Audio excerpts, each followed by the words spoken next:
recording. Hello, everyone out there in internet land. My name is Derek, aka BigCatDerek, and today on a special edition of the conservation equation, which that's the symbol for that. It's the equation coming together of conservation. You got to do that. I've got Mr. Noah Greenwald. He is the Endangered Species Director for the Center for Biological Diversity. He's got a bachelor's in science and ecology from the Evergreen State College and a master's in forest ecology and conservation from the University of Washington. And I would say that he's actually probably the first true conservation expert that we actually have on a show called the Conservation Equation. The first person we had was a genomist, and the second person we had was a NASA physiologist. So it's good that you're here, sir. I appreciate you. Oh, thanks for having me. Yeah, not a problem. Okay, so first and foremost, what does the Endangered Species Director for the Center for Biological Diversity do exactly? Sure. So the Center for Biological Diversity is a national organization that works to protect endangered species and their habitats. And what I do as the Endangered Species Director is systematically look at species across the U.S., identify ones that are in need of protection, and advocate through a variety of means to get those species protected under the Endangered Species Act, get critical habitat designated for them, and reduce threats to those species. Pretty big job. And that's done. Yeah, it's done through sort of petitioning, writing scientific petitions to the Fish and Wildlife Service, through working with lawyers on litigation to actually force the Fish and Wildlife Service to actually move to protect those species, and other means. And that's one of the reasons I was really excited to talk to you, because I was reading a bunch of the blog articles that you've actually put onto Huffington Post Green, and it was really great stuff. I just kept on reading the next article and the next article Thanks. and the next article, and it was really awesome because you kept on referencing just solid peer-reviewed science and really trying to be objective about a lot of this stuff, and that definitely increased your legitimacy in my eyes, because I guess a lot of people who are within the realm of trying to help out animals, they can take things in a more, I guess, more of an emotional context, but you're actually taking them in an objective, outlook kind of thing, which I think is somewhat lacking in a lot of the animal type stuff. So what are some of the various protections, I guess, that can be afforded to animals under the Endangered Species Act? Well, the Endangered Species Act is, really one of the strongest laws passed by any nation for protecting species, and it has a number of really strong provisions. One of them is the take provision, so it prohibits any person, and persons includes, state governments, it includes corporations. It's broadly defined from taking an endangered species, which means harming them in any way, including destroying their habitat. It places a strong mandate on federal agencies it prohibits federal agencies from jeopardizing the continued existence of listed species, of threatened or endangered species, through any action that they permit, fund, or carry out, or adversely modifying their critical habitat. It also requires federal agencies to work for the recovery of endangered species, which that part of it, actually, the prohibition is against jeopardizing them has comes into play a lot. Their mandate to recover species, unfortunately, does not come into play as much as one would hope, but it is out there. It also provides funding for recovering endangered species. So, really a very strong law. Sure. That protects species. Okay, so I was trying to think of different things to ask, and I think one of the big things that I want to make like a tenet of my interviews to conservation experts is trying to make a lot of these issues kind of relatable to people, because I think that a lot of times the the problems that happen is that people might have a certain sense of apathy about these things because they may not necessarily realize how it can necessarily impact them specifically. Um, Wanting to help apex predators, wanting to help things like wolves and grizzly bears, like some of the articles I was reading. What are, I guess, some of the more tangible relations that ecosystems and healthy biodiversity has on the average, just day-to-day person? Right, right. Well, ecosystems are fundamentally made up of species.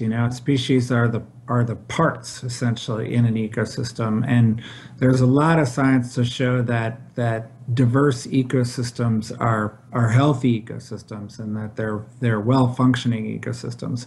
And scientists like to talk about what's called ecosystem services, so that the different things that ecosystems provide us. And essentially that includes, the basic fundamentals of what allows us to live on the planet: clean air, clean water. All of our crops come from biodiversity. A majority of our medicines, a large majority, come from plants. Their ecosystem services are pollination of our crops. Forests moderate climate. So, I mean, I guess I'd back up a Those are a second few and say, things that we kind of need to to survive just a little bit, just to make us exactly. just to stay alive, and all that fun stuff. But Yeah, and scientists are very concerned and about what's called the extinction crisis. mhm, The rate of extinctions is greatly accelerated. So species have always gone extinct throughout time, and in fact, most species that ever existed are actually extinct. mhm, But what's going on now is that the rate of extinction is 1,000 to 10,000 times the background. This has happened in the past. There's been extinction crises in the past, most famously the loss of the dinosaurs, mhm, where mhm. all of a sudden the rate of extinction goes up. But unlike in the past, instead of it being a meteor, it's actually us. We're the cause of all these species going extinct. Mm. And it gets back to this ecosystem services concept, because species are going extinct because of a decline in the health of their habitats and the health of the planet. Sure. Essentially there's pollution in the rivers and it causes species to go extinct. We need clean water just like they do. So the same things that are causing species to go extinct are the things that should be a cause for concern for us, because we depend on those same things as well. I definitely agree with that. I think that you get a lot of people. They just live their day-to-day lives. They have their jobs, they have their cars, they have their families, and I think a lot of this stuff just kind of eludes them, because when you look around, I mean, the sun still shines and you hear birds chirping and the wind still blows. But I think that a lot of the stuff that's happening, out in the wilderness is something that I guess it doesn't necessarily make it to suburbia, like right in front of their faces. And I think that's one of the things that people need to realize. How did you decide upon this whole thing as a career path? I think it does come down to compassion. And so Hmm. I thought that was interesting what you were saying in the beginning, about, that I do bring science to it, which is true. I do try and bring science to it, but fundamentally the issue comes down to, do you care? Do you care that things have been lost? For example, the bison on the Great Plains. There Yeah, used to be 40 to 50 million bison on the Great Plains. Now they're pretty much limited to Yellowstone National Park and a few other places, sure. something like far less than 1% of their extent. And I guess from a young age, and I'm not sure exactly why, but I found that compelling, and I Hmm. cared about that, and I had an awareness that we were living in this time of loss, essentially, and that things were changing very rapidly, and in my view, not for the better. Hmm. So I think it really comes down to that having that compassion for animals and for things that have been lost and for the impact that we're having. Wow. Okay, so reading some of the different things about some success stories, like in North America, like the resurgence of some of our apex predators, wolves and bears and mountain lions and stuff like that. Um, how did, what were some of the major things that had to come together to allow for those success stories to occur? Right. Well, I think, there Success, because I was. also before you, I also did read your articles about the fact that it's still very fragile, and that they're we can't pull back the regulations just yet because they still need to be able to have like a solidified genetic foothold within the breeding circle. So I do, Yeah. yeah. Anyway, proceed. Sure, sure. So, I mean, I do think it goes to a change in consciousness that, started happening in the 60s, where up until that point, we had done everything we could to wipe apex predators off the map, and for wolves, we're almost successful in wiping them out of the lower 48 states. They were reduced just to northeastern Minnesota. Grizzly bears similarly just reduced to Yellowstone National Park and Glacier National Park. And so we almost wiped apex predators off the map in the lower 48 states, beginning in the late 60s with passage of precursors to the Endangered Species Act and then the Endangered Species Act itself. We reversed course on that and we started instead recovering them. And so we reintroduced wolves to Idaho and to Yellowstone National Park.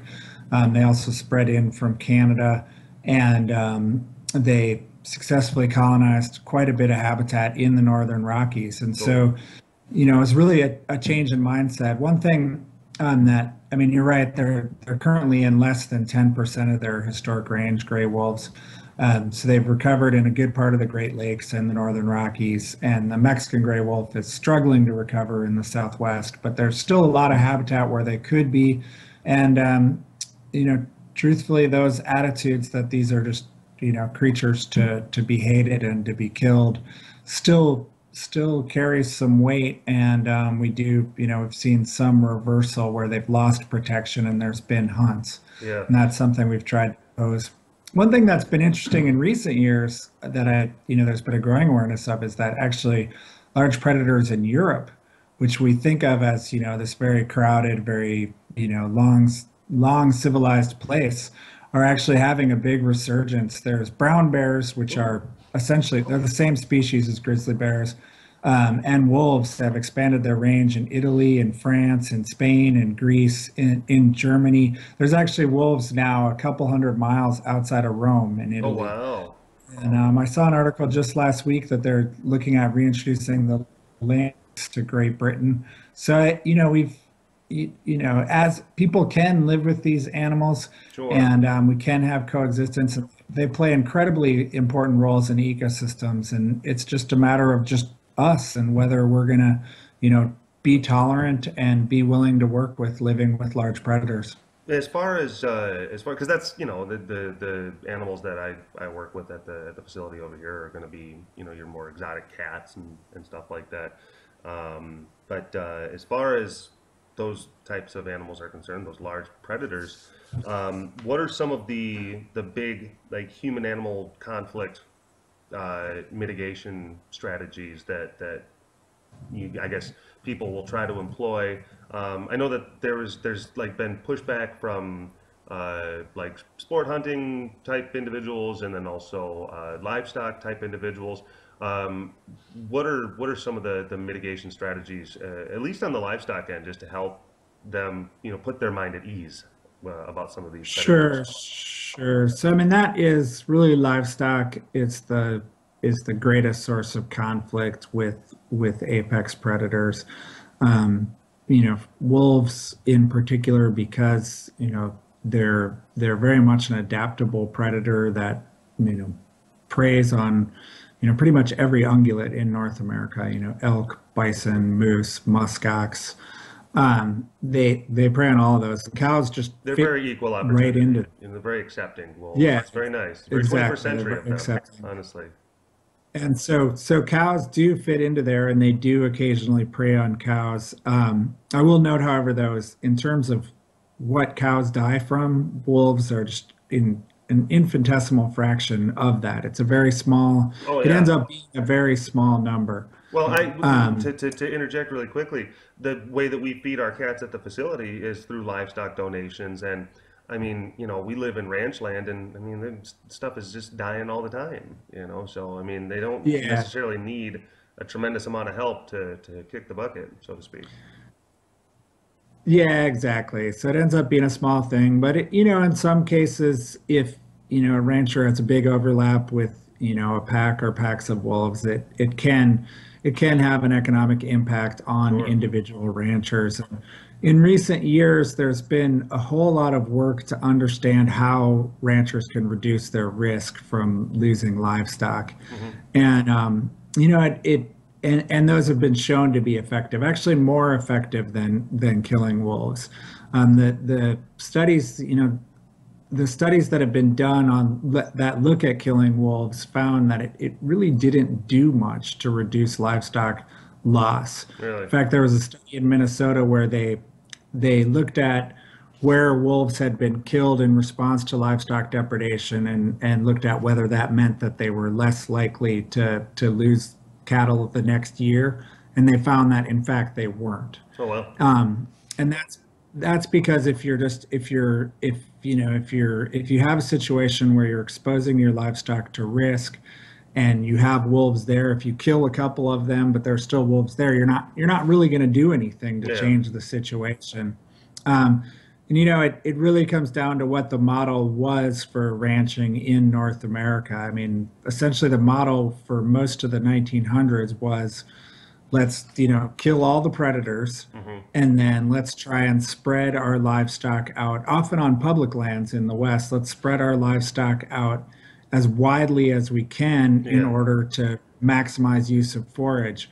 And that model just doesn't work. It's Not a really sustainable. failed model. And it's not, it's if you picture elk, or any other ungulate out in the wilderness, what are they doing? They're bunched up and they're alert and they're watching for predators. Yeah. So if you take cows and you try and spread them out individually and evenly, you're forcing this really unnatural model where Hmm. they're not doing what they actually are supposed to do.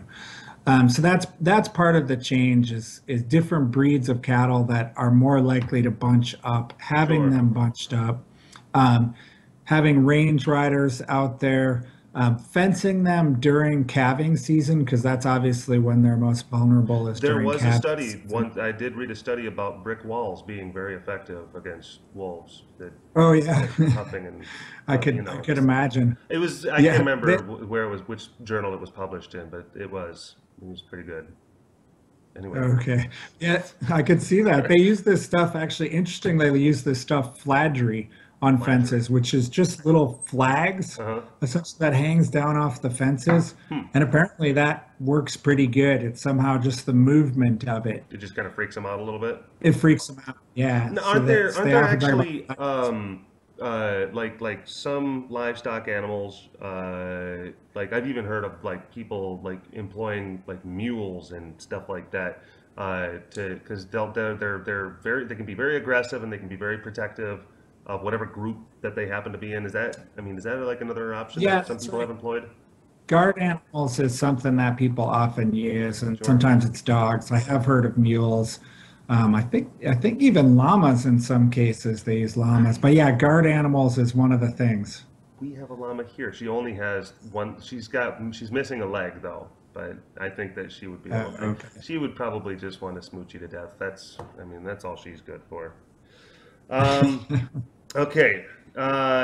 What are okay? I want to. What are some of the most effective tools, just in general? What are some of the most effective tools for promoting endangered species conservation? Um, well, at the Center for Biological Diversity, we're basically every single day trying to get endangered species to be part of the conversation. Sure. This to me, the extinction crisis, the fact that we're losing species at such a great rate, is the most serious problem we face. Hmm. We can't undo it. Once it's done, it can't be undone if you lose a species. So we're constantly trying to make that a part of the conversation and try and get that into the press and try and make people aware of it. And, truthfully, I would say apex predators are, as far as, trying to make something part of the conversation, wolves in particular, and big cats too, but Yeah. wolves in particular, people just are just captivated by them, just fascinated by them, and they just attract more attention, I swear, than any other animal. So I think Yeah. it's, Yeah. to me, the most effective tool is just the animals themselves, and or even plants, just pretty flowers, just we have a natural attraction to these things, Yeah. and it's pulling on those strings, pulling on that natural attraction is the most effective tool. It's them themselves, is what I'd say. Very cool. Now, what have you seen are more ineffective tools that sometimes people mistakenly believe are effective tools to promote these types of things? Or I guess within the culture, if that's too kind of an obscurely worded question, I'm not sure. I apologize. Yeah, I'm trying to think of what I would say to that. I mean, as a scientist, I'd say, you know, being overly scientific, being complicated about it sometimes, I Mm-hmm. think can be a hindrance. Sure, sure, You sure, know, sure. Um, or oh, go ahead. shaming people, I think, can be a hindrance, right? Sure. It's you don't want to make people feel bad about it. You want to make people feel you want to make people care Open and to hopefully do bring people something together about it. like the conservation equation, just like the thing. That's the thing. That's Exactly. because the whole nature of the conservation equation, the conversation that we're having right now, which I know other people in the comment section, you say like you should have called it the conservation. I know what I'm doing, just leave me alone. I'm not talking to you, sir. I'm talking to the people who are watching. Yeah. But no, it's all about the different little elements of that big, large equation that's sometimes hard to ingest as a whole. So breaking it down to more ingestible components, like the equation, and we're bringing it together, and that's the thing right there. That's the symbol. I'm trying to make it a Mhm. thing. Okay. Because yeah, I did actually put in quotes amid the greatest. Okay, yeah, in one of your recent articles, we're amid the greatest extinction crisis since the demise of the dinosaurs. So yeah, that's definitely a very serious thing. Now we're going into the 21st century, and we're using 21st century tools right now to be able to talk about these issues. And that's a really great thing. And I believe it's done tremendous amounts for some things, but there's also the condition or phenomenon, I should say, called slacktivism. Have you ever heard of that? Where people they sometimes have the mistaken idea that if they like something or they share something or they retweet or revine or do something, that it automatically it's equal to making a difference when sometimes a little bit more action is needed. Mhm. Do you folks over at the Center for Biological Diversity, do you kind of run into issues with that where maybe you can get a lot of online publicity for something, but it doesn't necessarily translate into the tangible results that you would desire? Yeah, I would say not for that reason, though, that, people, I think, engaging and speaking up on something is always a good thing and something that should be encouraged. I think the problem is bigger and broader than that, which is, comes down to that, well, to money and politics is where I Sure, would sure, sure, problem, sure. because I think people care more about the environment and care more about endangered species than ever before. And, I know from our work and other environmental groups' work that people comment on things with that the government does more than ever before. For Yeah. example, on Fish and Wildlife Service has a proposal out right now to remove protections from wolves across most of the lower 48, Mm-hmm. except for in the Southwest.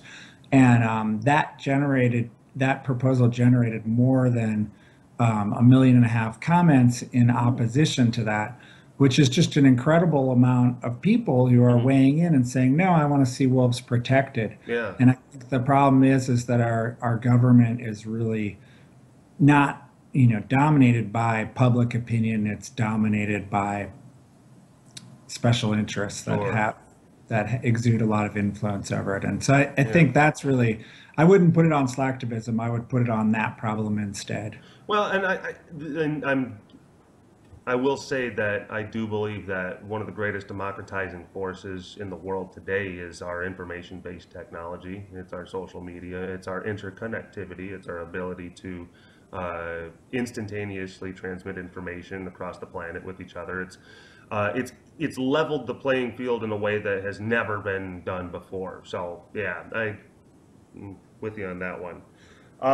What do you think are some of the most fundamental changes that need to take place in regards to how we, as people, inhabit the planet?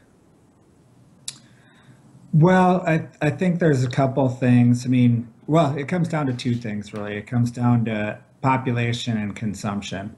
So, since I'm 47 years old, so you don't look a day over 46.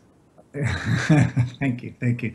Since I was a little kid in the early 70s, the population of the world has doubled. So there was 3.5 billion people in the early 70s. There's now 7 billion people. Sure. There's just no way we can continue on that kind of trajectory and expect that all these species aren't going to go extinct, or even that we're going to have a good quality of life. So we have to do something different than that. We have to have fewer kids, basically.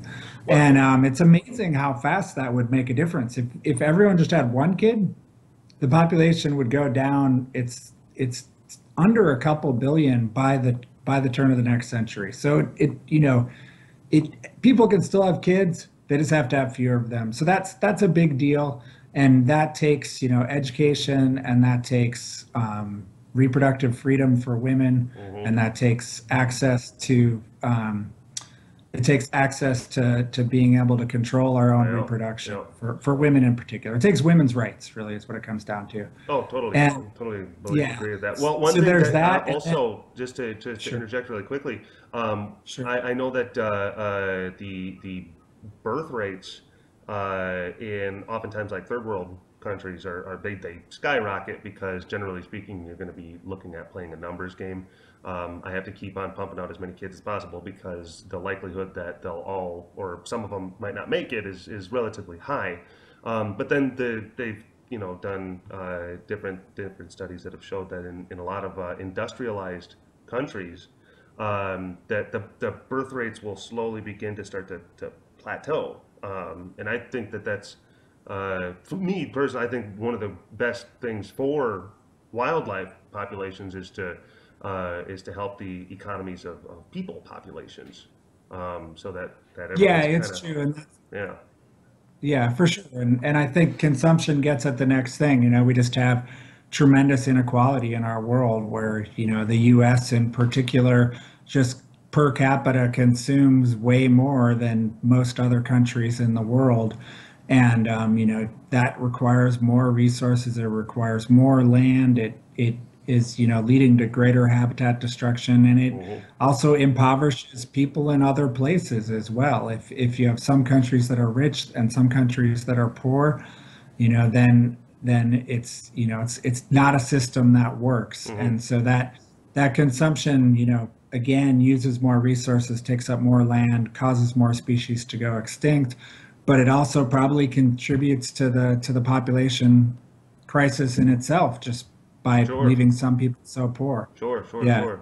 So those two things, I mean, that's at the heart of it. And that, Paul Ehrlich, the famous conservation biologist who wrote The Population Bomb in the 70s and then wrote a book called Extinction. I mean, that's fundamentally the issues that he identified right away, which were human population growth and consumption as being the two biggest problems. And so it fundamentally gets back to those things. If we're going to turn this around, we're going to stop this extinction crisis, we're going to stop climate change, those are the things we're going to have to address. We need to have a more equitable world, and Sure. we need to have fewer kids. Well, hopefully also with the advent of new technologies, new information-based technologies, the exponential growth of technology, that we'll be able to generate some pretty innovative solutions towards that. I mean, the advent of 3D printing, the whole high energy solar cells and stuff like that. I mean, we're getting to. I really do think that within like the next 20 to 30 years, we're going to see some major paradigm shifts of how we generate products, how we consume products, and how we go about doing that. I hope that it would lend, just me, this is me just being a hopeful boy, but I do hope that it would lend itself to us creating a much greater symbiosis with things around us. Let's hope. Um, Yeah, okay, we're clever, and we can come up with solutions if we have the will to do them. And sure. yeah, I hope we do. Now, going into your work with like politics and the fact that you do not only just work with scientists, but you also have to work with lawyers and you have to work with policymakers. What are some of the most frustrating elements when you're trying to push for like species considerations, or you're trying to push for additional funding, for certain species? Right. So it's a big question. There's a lot of things there. I mean, I think some of the frustration is that the Endangered Species Act, if you read that law, it's a very powerfully worded Hmm. law, but it has to be enforced, and that's up to the executive Sure. branch. That's up to the Fish and Wildlife Service, and oftentimes they're reluctant to enforce the Endangered Species Act, and they, in an effort to avoid controversy, take actions that weaken the Endangered Species Act. They Hmm. deny species protection, even though it's clear that they need protection. So, we're constantly butting heads with this agency, Hmm. in which we should be essentially on the same side. And in many ways, we are on the same side, but we end up butting heads because a lot of their efforts are controversy avoidance, uh, Mm-hmm. and which is really unfortunate. And then, something like, wanting to remove protections for wolves, even though they're only recovered in less than 10% of their range. And the lower Hmm. 48 is a good example. Wolves generate a lot of controversy in states. There's whole Idaho, for example, the whole state. The state government in Idaho is very opposed to wolf conservation. Oh, The wow. governor of Idaho, Butch Otter, is as before wolves were lost protection in Idaho, he said he was going to be the first one to hunt a wolf Oh, goodness. when protections were removed. So I mean, it's a good example. Fish and Wildlife Service, doesn't like to have senators from any state, Idaho, whatever it is, breathing down their necks, Of and course. so they work to remove. They're working to remove protections for wolves because they want to avoid that.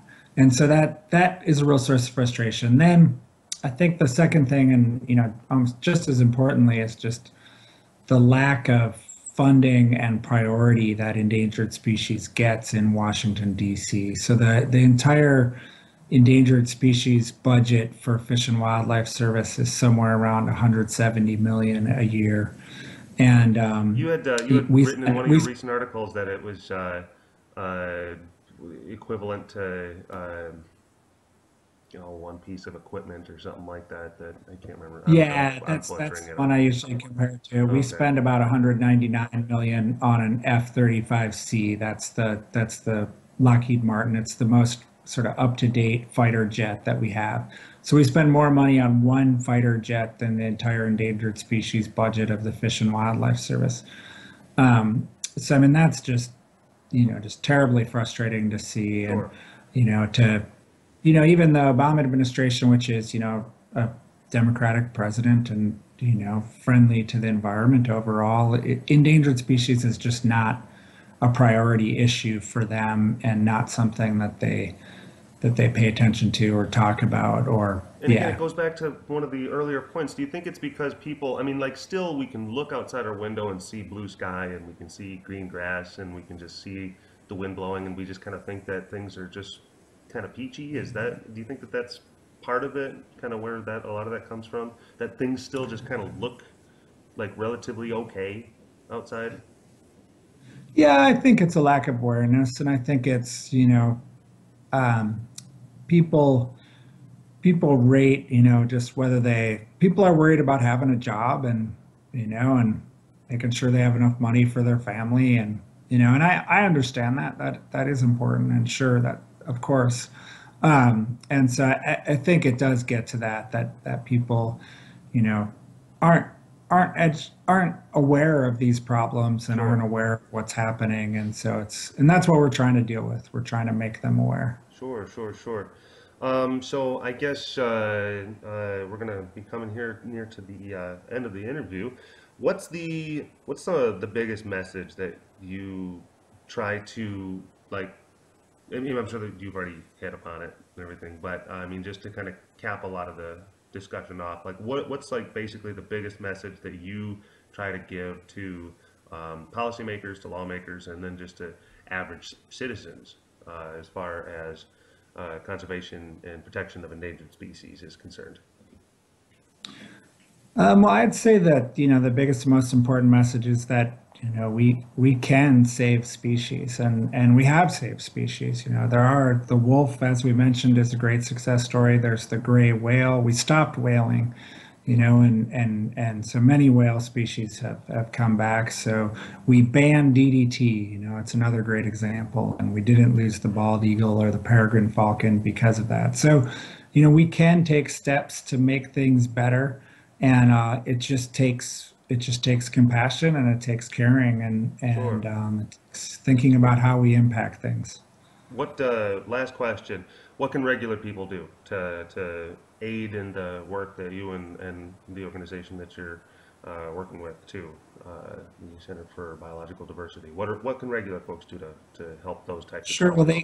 they can definitely visit our webpage, which is www.biologicaldiversity.org, and they can get on our supporters list, which allows them to find out about what's happening with endangered species, to comment on things such as the wolf proposal to remove protections for wolves. So they can get on that webpage, they can contribute to us, and they can let the government know that they want to see endangered species protected, and that really makes a big difference. Awesome, awesome. Well, Noah Greenwald, thank you so very much for sitting down and having this chat with me. I really appreciate it, and I'm pretty sure that the subscribers are going to really appreciate it as well. So thank you. Oh, thank you, Derek. All Good to right. talk. Yeah, yeah, definitely. All right, take care, sir. All right, take care.